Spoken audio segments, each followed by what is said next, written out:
Assalamualaikum warahmatullahi wabarakatuh. Selamat pagi, siang, sore, malam dimanapun ibu berada. Perkenalkan, kami dari kelompok 4. Saya Rifan Zaravan Waris dengan 4 digit NIM terakhir 1369. Saya Sylvia Melinda dengan NIM 4 digit terakhir 1341. Saya Nabila Melia dengan 4 digit NIM terakhir 1315. Saya Maureensi Prasiyanturi dengan NIM 4 digit terakhir 1353. Di sini kami akan mempresentasikan hasil kerja praktikum kami mulai dari uji T sampai uji linier regresi berganda. Mari kita masuk ke materi pertama. Selamat pagi, siang, sore, malam. Di sini saya Ray dan Saya Sylvia Melinda. di sini kami akan menjelaskan tentang materi uji asosiasi. Mari kita masuk ke yang pertama. Yang pertama adalah tata. Penelitian ini dilakukan untuk mengetahui apakah harga ayam geprek dan lama berjualan memiliki pengaruh terhadap tingkat penjualan usaha geprek. Metode analisis yang digunakan adalah uji asumsi klasik dengan bantuan aplikasi SPSS. Nah, untuk itu ada variabel penelitiannya. Variabel independen X1 harga yang geprek, lalu yang kedua itu ada variabel independen X2 lama berjualan ayam geprek, terus yang variabel terakhir itu ada Y tingkat penjualan ayam geprek. Data yang digunakan ada 30 data penjualan ayam geprek yang 30 data. Di sini tuh ada nama-nama responden, lalu di sini tuh ada harga ayam gepreknya, satu porsinya, dan di sini ada jam-jam selama berjualannya, dan untuk yang terakhir ini ada tingkat penjualannya. Nah, tingkat penjualan dari ayam geprek ini.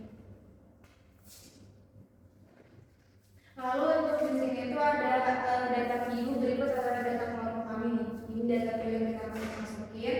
Lalu di sini itu ada variabel view-nya, variabel view. Ya, lalu di sini sebelah kanan masukkan data ke dalam SPSS, keluarlah output masuk SPSS. Yang pertama adalah uji normalitas. Ya, ini adalah hasil yang dikeluarkan dari SPSS. Difference, statistik, SMC, Taylor, Monte Carlo Taylor. Seperti ini ada normal value lebih besar dari 0,05 dan tidak normal itu P value kurang dari 0,05. Ini sebagai hal pertama yang normal dari normal. Lalu kesimpulannya ada karena nilai P value baik secara asin si 0,048 maupun Monte Carlo si 0,049 lebih kecil dari 0,05, maka data tidak berdistribusi normal. Dengan demikian, asumsi normalitas pada data residual tidak terpenuhi. Kita dapat dari sini ya, dari data yang sudah kami simpulkan. Nah, di sini selanjutnya itu ada uji linearitas. Nah, ini hasil dari uji linearitas. Nah, di situ ada yang memenuhi kriteria linear ini adalah yang lebih besar dari nilai value-nya itu lebih besar dari 0,05. Kalau yang tidak memenuhi itu tidak linear, di sini tuh kayak kurang dari uji value-nya kurang dari 0,05. Lalu di sini ada kesimpulannya. Karena nilai prevalensi pada deviation from linearly adalah 0,896 yang lebih besar dari 0,05, maka dapat disimpan bahwa hubungan antara variabel X dan Y bersifat linear dengan katanya ada asumsi linearitasnya terpenuhi. Jadi kayak ini tuh karena lebih dari 0,05 jadi terpenuhi. Baik, sekian penjelasan dari kami. Materi selanjutnya akan dijelaskan oleh teman-teman kami. Perkenalkan, nama saya Maureen. Perkenalkan, nama saya Nabila. Di sini kami akan melanjutkan pembahasan berikutnya. Di sini ada uji asumsi multikolinearitas yang dimana karena nilai toleransinya 0,844 dari sini lebih besar daripada 0,05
pada model regresi tersebut.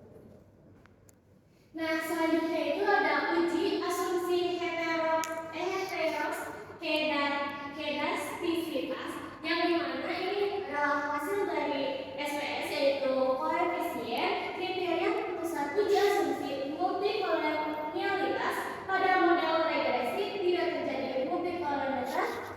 Yang pertama itu ada nilai toleransi lebih dari 0,10, dan kalau terjadi multikolonialitas nilai toleransi kurang dari 0,10, dan atau tidak terjadi multikolonialitas kalau nilai fit kurang lebih dari 10, dan kalau terjadi multikolonialitas nilai fit lebih besar dari 10. Nah, jadi dapat disimpulkan karena nilai signifikasi untuk X1 atau harga yaitu 0,485 lebih dari 0,05, dan X2 yaitu 0,826 lebih dari 0,05, maka dapat disimpulkan bahwa tidak terjadi gejala hedastisitas pada model regresi. Dengan kata lain, asumsi homoskedastisitas atau varians residual bukan terpenuhi. Nah, kesimpulannya berdasarkan hasil uji asumsi klasik, model regresi memenuhi asumsi linearitas, tidak terjadi multikolonialitas, dan tidak terjadi hedastisitas. Namun, pada residual tidak berdistribusi normal dan terdapat autokorelasi positif. Dengan demikian, model regresi belum sepenuhnya memenuhi seluruh asumsi klasik karena asumsi normalitas belum terpenuhi. Sekian penjelasan dari kami. Terima kasih. Assalamualaikum warahmatullahi wabarakatuh. Perkenalkan, nama saya Sylvia Melinda dengan NIM 4 digit terakhir 1341. Di sini saya akan menjelaskan mengenai uji T. Nah, apa itu uji T? Tujuan kita mempelajari uji T itu adalah untuk memahami dan membedakan dua jenis uji T yang paling umum digunakan dalam penelitian. Nah, lalu di sini tuh kita akan menjelaskan tentang definisi singkat. Uji T adalah metode statistika yang digunakan untuk membandingkan rata-rata alfamian dari dua kelompok data. Nah, di sini tuh kan ada dua jenis kelompok ya. Di sini tuh ada uji T dependen. Uji T dependen adalah jenis kelompok data yang berpasangan membandingkan rata-rata alfamian yang sama. Misalnya contohnya adalah sebelum dan sesudah perlakuan. Lalu di sini tuh yang kedua itu ada uji T independen. Nah, uji T independen itu adalah tidak berpasangan atau dua jenis yang berbeda. Di sini tuh ada membandingkan rata-rata dari dua kelompok yang berbeda, misalnya kayak kelompok eksperimen dan IS kelompok kontrol. Lalu untuk selanjutnya di sini tuh ada data uji T independen. Panitia pelatihan kewirausahaan ingin melakukan evaluasi tingkat keberhasilan pelatihan berupa peningkat skill kewirausahaan pada para pelaku UMKM di Kabupaten Karawang. Data yang diteliti berupa data skor presence, tes sebelum pelatihan, dan past tense atau setelah pelatihan. Nah, di sini tuh ada 30 orang atau 30 peserta pelatihan tersebut. Nah, kita bisa lihat kan di sini ada nama-nama pesertanya, lalu skornya, dan di sini juga ada sekitar 30 data yang kita kumpulkan. Nah, untuk selanjutnya di sini tuh ada data view dan variabel view. Apa itu data view? Data view adalah tempat data yang bisa dibilang sebagai pengisian atau melihat angka data. Jadi data view itu adalah sebuah tempat data-data dikumpulkan di sini. Lalu di sini tuh ada variabel view. Variabel view adalah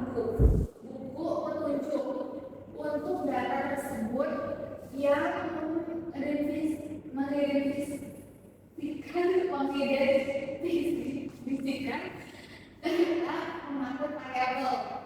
Nah, ini. Lalu selanjutnya di sini kita ada hasil dari output SPSS. Nah, di sini kita akan menjelaskan tentang dependency dulu ya. Nah, di dependency itu ada uji normalitas. Ini uji normalitasnya. Hasil dari kesimpulan uji normalitas berdasarkan hasil uji normalitas dengan metode Saharovich diketahui bahwa nilai signifikasi si pada presence sebesar 0,001 dan pada data post test itu sebesar 0,001. Kedua nilai tersebut berada di bawah taraf signifikasi 0,05 atau 0,001 lebih kecil dari 0,05 sehingga dapat dinyatakan bahwa data pretense maupun post test tidak memenuhi asumsi distribusi normal. Dengan demikian persyaratan penggunaan uji parametrik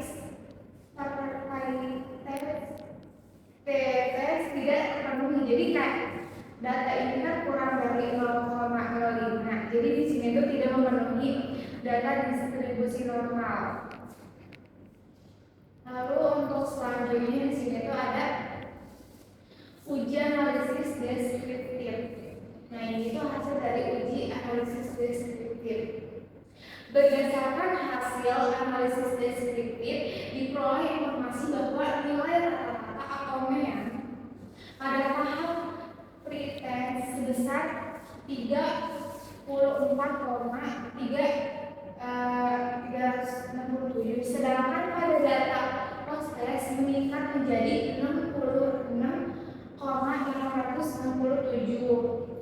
Peningkatan nilai rata tersebut secara deskriptif menunjukkan adanya perkembangan kemampuan keterampilan wirausaha setelah pemberian perlakuan atau intervensi. Dengan demikian dapat disimpulkan bahwa terdapat perbedaan hasil antara kondisi sebelum pelaksanaan pretense dan setelah dilaksanakan proses pasca perlakuan. Jadi ada perbedaan itu antara setelah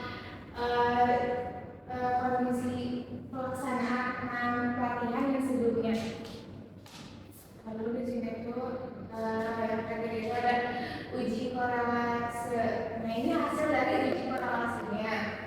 Berdasarkan hasil kesimpulan uji korelasi, tabel tersebut diperoleh nilai koefisien korelasi antara pretest dan post test sebesar 0,988 dengan nilai signifikasi sebesar 0,001. Nilai signifikasi yang lebih kecil dari taraf signifikasi 0,05.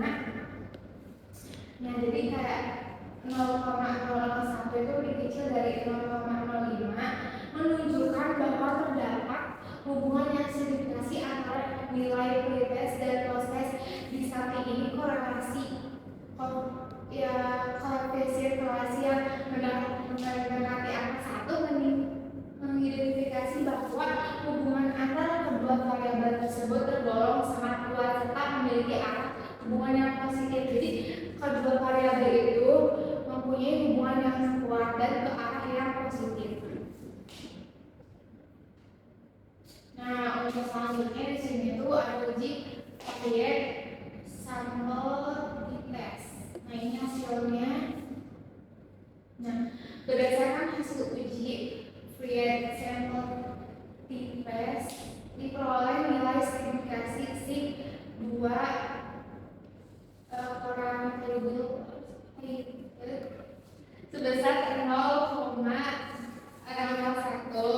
karena nilai tersebut lebih kecil dari taraf signifikasi 0,05 atau 0,001 lebih kecil dari 0,05, maka HO ditolak dan H diterima. Hasil ini menunjukkan bahwa terdapat perbedaan rata-rata yang signifikan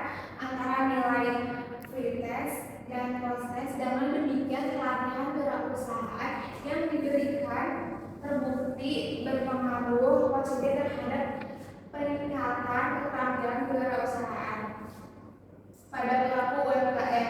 Selain itu, nilai terhitung tersebut mencapai sekitar minus 11,643, mengidentifikasikan bahwa rata-rata skor telah mengikuti pelatihan atau post-test lebih tinggi dibandingkan rata-rata skor sebelum pelatihan tersebut. Contoh selanjutnya di sini tuh ada uji independen. Data yang dimiliki berupa data tingkat penjualan, data korelasi Ronggolaluyu dan Menanti. Dengan responnya sejumlah 20 orang data terkumpul pada tabel berikut. Nah, di sini tuh ada dua data yang kita ambil kan. Yang pertama itu Ronggolaluyu, lalu yang kedua itu ada Menanti. Dan di sini ada sekitar 20 orang data yang kita dapatkan. Kita tunjukkan di tabel ini kan. Lalu terus selanjutnya di sini tuh ada data view dan di sini ada variabel view sama. Data view itu dia untuk tempat pengisian data tersebut. Kalau misalnya variabel view itu untuk menunjukkan atau mendefinisikan mengatur variabelnya. Nah, di sini itu ada independen dari pertama itu ada uji normalitas. Nah, ini hasilnya berdasarkan hasil uji normalitas independen menggunakan metode Shapiro diperoleh nilai signifikasi atau sig sebesar 0,520 pada kelompok tidak dilatih dan 0,068 pada kelompok yang dilatih. Kedua nilai signifikasi tersebut berada di atas skala signifikasi 0,05 atau signifikasi itu lebih dari 0,05, sehingga dapat dinyatakan bahwa data pada masing-masing kelompok berdistribusi normal. Dengan terpenuhinya asumsi normalitas, maka analisis dapat dilanjutkan menggunakan uji independen tes pada tahap pengujian berikutnya. Karena ini data-data yang normal, maka akan bisa lanjut ke uji selanjutnya. Nah, lalu di sini tuh ada uji independen.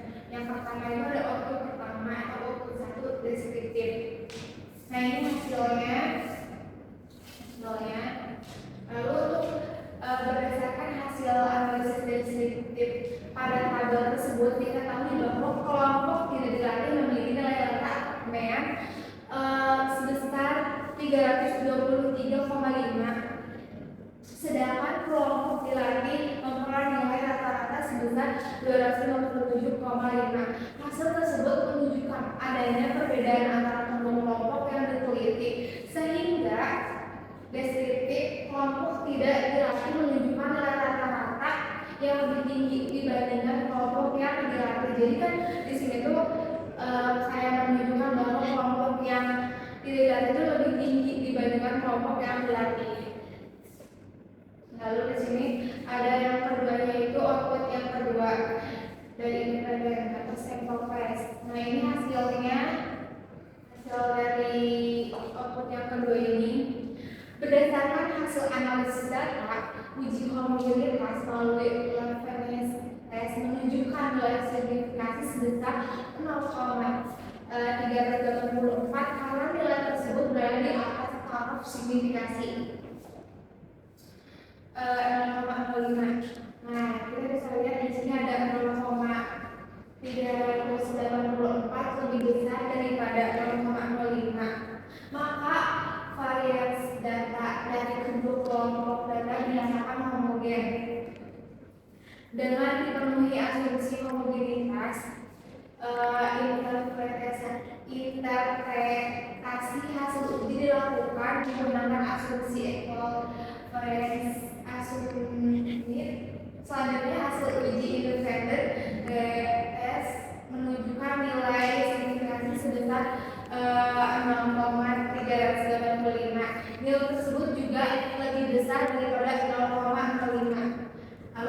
pada 0,385 lebih besar daripada 0,05 sehingga HO diterima dan H ditolak. Dengan demikian dapat disimpulkan bahwa tidak terdapat perbedaan yang signifikasi pada skor keterampilan kewirausahaan antara kelompok yang tidak mendapatkan pelatihan dan kelompok yang mendapatkan pelatihan. Jadi kayak tidak terdapat perbedaan yang terlalu banyak gitu dari kedua kelompok tersebut. Nah, untuk sekian dan terima kasih. Mohon maaf bila ada kesalahan. Wassalamualaikum warahmatullahi wabarakatuh. Assalamualaikum warahmatullahi wabarakatuh. Selamat pagi, siang, malam, dimanapun ibu berada. Perkenalkan, nama saya Kanzar Waris dengan NIM 4 digit NIM terakhir itu 1369. Saya dari kelompok 4. Di sini saya akan menjelaskan materi tentang uji ANOVA atau uji F, praktikum statistika. Pertama, latar belakangnya. Dalam penelitian sering ditemukan kondisi yang memerlukan perbandingan rata-rata dari lebih dari dua kelompok atau perlakuan. Untuk mengetahui apakah perbedaan yang terjadi bersifat signifikan secara statistik, diperlukan metode analisis yang tepat. Maka dari itu, uji ANOVA digunakan untuk menguji perbedaan rata-rata beberapa kelompok secara simultan dengan membandingkan variasi antara kelompok dan variasi di dalam kelompok. Melalui uji ini, peneliti dapat menentukan apakah faktor atau perlakuan yang diberikan memiliki pengaruh yang signifikan terhadap variabel yang diteliti.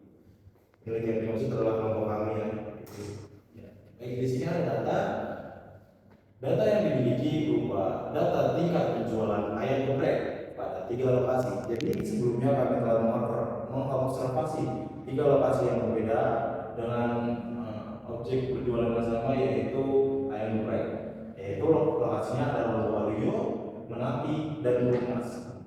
Dengan responden sejumlah 30 orang, judul penelitian mengenai harga, lama penjualan, dan lokasi terhadap tingkat penjualan usaha geprek. Di sini ada nama responden, ada tingkat penjualannya, ada kode yang kami berikan untuk SPSS nanti. Saya rasa bisa dilihat untuk nama dan tingkat penjualannya berapa. Baik, mari kita lanjut. Di sini yang akan kita lakukan di SPSS pertama input data. 1. Data view. Berikut adalah data view kelompok kami. Ada tingkat penjualan dan lokasinya. Kedua, ada variabel view. Berikut adalah variabel view kelompok kami. Mungkin ini kekecilan kalau di layar, tapi nanti bisa dilihat kembali. Di sini ada penjualan dan lokasi. Lalu line yang kita right, measure dan scale dan nominal, ya seperti itu. Oh iya, labelnya tingkat penjualan dan lokasi juga. Baik, setelah kita masukkan data yang tadi, keluarlah hasil output SPSS. Yang pertama ada uji normalitas, test of normality. Bisa dilihat di sini untuk uji normalitasnya. Lalu untuk penjelasan dari sininya itu ada di sini. Berdasarkan hasil uji normalitas pakai Shapiro, Wiyot. Nah, Shapiro itu salah satu bagan yang ada di tes hasil output SPSS itu di Shapiro.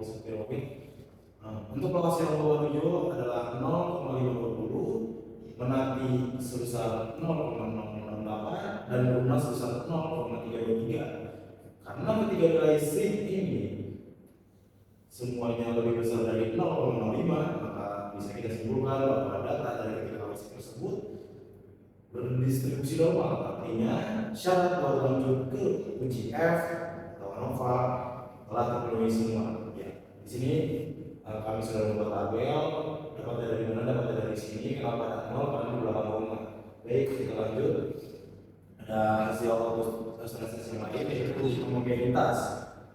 Tes probability outcomes. Ini ada hasil yang keluar dari SPSS. Lalu penjelasannya berdasarkan hasil uji 11 diperoleh nilai signifikasi untuk kolom based on mean sebesar 0,053, based on median sebesar 0,312, based on median and weight adjusted DF sebesar 0,319, dan based on mean sebesar hasil nilai signifikasi tersebut lebih besar dari 0,05, maka dapat disimpulkan bahwa varians antar kelompok data adalah mungkin atau sama. Dengan demikian, asumsi probabilitas varians secara ANOVA telah terpenuhi. Kami mendapatkan data-data ini diambil dari hasil yang keluar dari SPSS, yaitu disimplifikasi, dari mana hasil 0,04 ya karena dirata-ratakan jumlah keseluruhannya dan itu melebihi 0,05, maka kita bisa lanjut. Syarat telah terpenuhi, karena syarat telah terpenuhi. Ya, ini adalah kita simpulkan juga. Lalu kita lanjut ke uji F. Uji F ada 3, yaitu output 1 deskriptif, output 2 uji F, output 3 uji lanjut perbandingan antar lokasi. Yang pertama output 1 deskriptif, ini adalah hasil yang keluar dari SPSS. Di sini dijelaskan atau kesimpulannya, yaitu berdasarkan hasil SPSS, rata-rata penjualan di lokasi Probolinggo adalah 323,50 cup, di Menati sebesar 257,50 cup, dan di Perumnas sebesar 229,00 cup. Dari sini kita lihat secara deskriptif bahwa perbedaan rata-rata penjualan antara ketiga lokasi. Yang paling tinggi itu di Probolinggo, disusul dengan Menati, dan yang paling rendah di Perumnas. Ya, kembali kita lihat kami mendapatkan hasil output deskriptif itu dari min, kita ambil di sini dijadikan tabel juga menjadikan bisa mengkualifikasi ya jadinya untuk peringkat-peringkat penjualan tertingginya. Lalu kedua ada output uji F, yaitu ANOVA. Di sini ada hasil yang keluar dari SPSS. Lalu dari output uji ANOVA diperoleh nilai sebesar 0,000, lebih kecil dari 0,05. Karena nilai lebih kecil dari 0,05, maka HO ditolak dan H diterima. Artinya minimal ada satu pasang lokasi yang memiliki rata-rata tingkat penjualan yang berbeda secara signifikan. Ya, kembali kita dapatkan hasil yang seperti ini. Kita lihat dengan tabel juga. Baik, selanjutnya output 3 uji lanjut perbandingan antar lokasi. Kalau hasil yang keluar dari SPSS panjang. Penjelasannya ada mengingat hasil uji probabilitas bahwa data pada 3 lokasi itu memiliki variasi yang seragam atau homogene. Maka uji pos atau cek uji perbandingan antar kelompok menggunakan perbandingan pada uji pos atau cek kelompok equal variance asur antara lain LSD, least significance difference, uji IHSD, uji non-significant difference, uji Duncan new multiple range test atau uji DMRT atau uji Born-Fulleroni. Oke, di sini ada kita juga. Berdasarkan hasil uji lanjut dengan metode LSD, uji HSD dan Berkeley diperoleh kesimpulan sebagai berikut. 1. Tingkat penjualan di Probolinggo dan Menati menunjukkan nilai signifikasi lebih besar dari 0,05 pada ketiga metode uji, sehingga dapat disimpulkan tidak ada perbedaan yang signifikan antara tingkat penjualan di kedua lokasi tersebut. Artinya penjualan di Probolinggo dan Menati relatif sama. Yang kedua ada tingkat penjualan di Probolinggo dan Perumnas menunjukkan perbedaan yang signifikan. C kurang dari 0,05 dan rata-rata penjualan di Probolinggo lebih tinggi dibandingkan di Perumnas. Yang ketiga ada tingkat penjualan di Menati dan Perumnas juga menunjukkan perbedaan yang signifikan, di mana rata-rata penjualan di Menati lebih besar dibandingkan di Perumnas. Melihat kesimpulannya secara keseluruhan dapat disimpulkan bahwa penjualan di Probolinggo dan Menati tidak berbeda secara nyata, namun keduanya lebih tinggi secara signifikan dibandingkan dengan penjualan di Perumnas.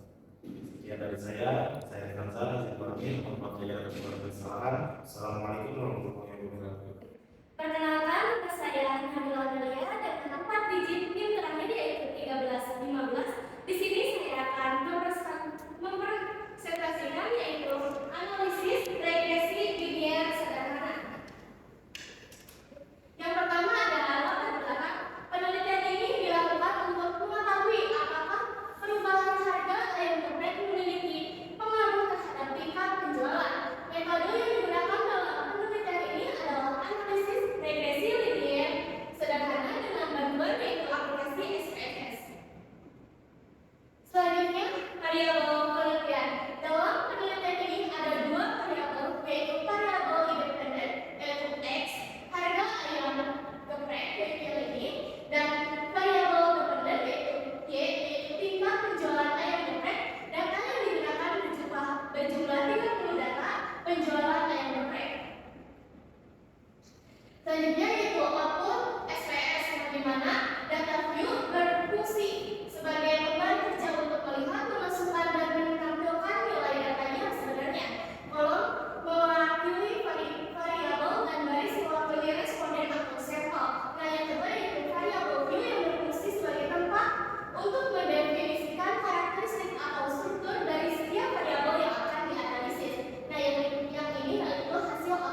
Metode analisis yang digunakan adalah regresi linear berganda dengan bantuan aplikasi SPSS.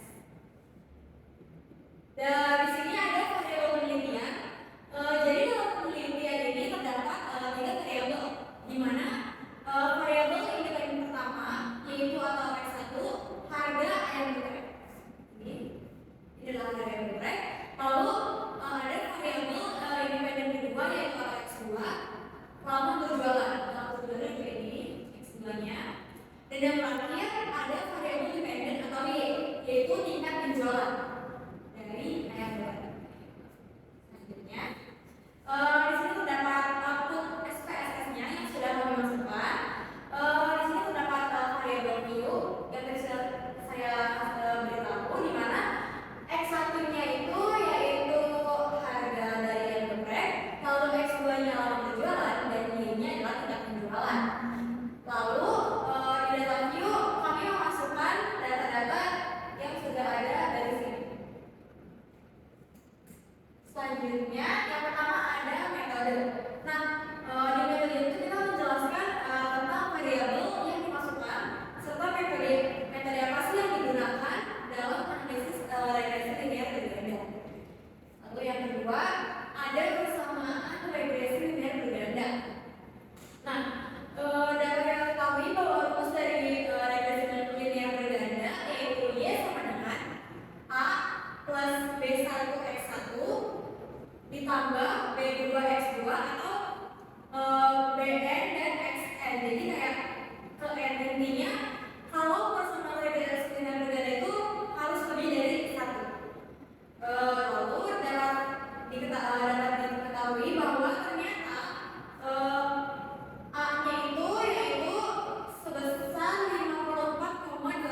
membandingkan nilai sin atau p value dengan alpha yaitu 0,05. Nah, kriteria memutuskan uji hipotesis nilai sin ini dapat dikatakan berpengaruh jika nilai signifikasi atau sin-nya lebih kecil daripada alpha yaitu 0,05. Lalu dapat dikatakan tidak berpengaruh jika nilai signifikasi atau sin-nya lebih besar daripada alpha yaitu 0,05. Nah, dari hasil output kelompok kami dapat disimpulkan bahwa pengujian eksperimen ini itu variabel harga itu memiliki nilai signifikasi 0,943 ini dan ini X1 0,943 lebih besar daripada 0,05. Nah, sehingga harga itu tidak berpengaruh secara signifikan terhadap tingkat penjualan. Lalu untuk pengujian X2 terhadap Y-nya yaitu 0,053 dapat diketahui lebih besar daripada 0,5. Jadi sehingga lama berjualan juga tidak berpengaruh secara signifikan terhadap parsial. Nah, dengan demikian secara parsial kedua variabel tidak berpengaruh signifikan terhadap tingkat penjualan NDP. Oke, di sini ada membandingkan nilai terhitung atau TH dengan tabel atau PA. Cara mencari tabel PA ini yaitu dari DB sampai dengan N dikurang 2 N atau data kita data kelompok kami yaitu 30, jadi 30 dikurang 2 yaitu 28. Lalu berdasarkan hasil dari kelompok kami hasil uji T diperoleh nilai terhitung sebesar 0,073. Karena nilai terhitung atau TH lebih kecil daripada tabel atau PA yaitu 0,073 yang ini.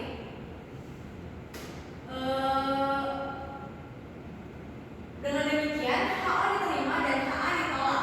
Maka dapat disimpulkan bahwa harga ayam geprek tidak berpengaruh secara signifikan terhadap tingkat penjualan ayam geprek. Lalu untuk lama berjualan dapat disimpulkan berdasarkan hasil uji T diperoleh nilai terhitung sebesar 2,020 karena nilai terhitung atau PH lebih kecil daripada tabel atau PA yaitu 2,020 lebih kecil daripada 2,048. Dengan demikian HO diterima dan HA ditolak.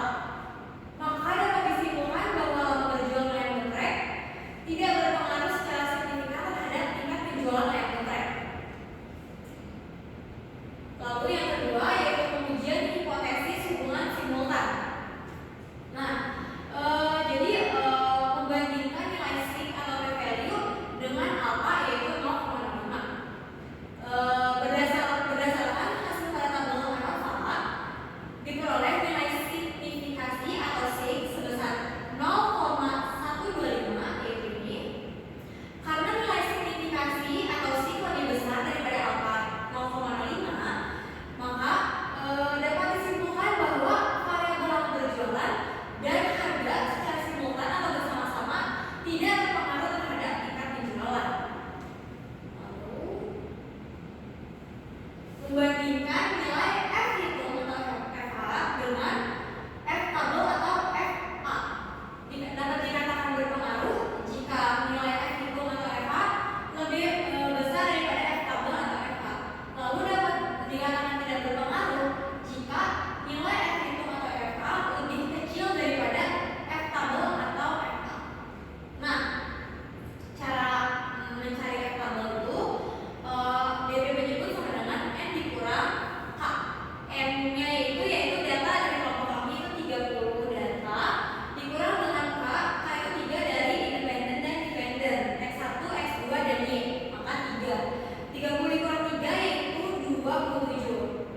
Sekian presentasi dari kelompok kami.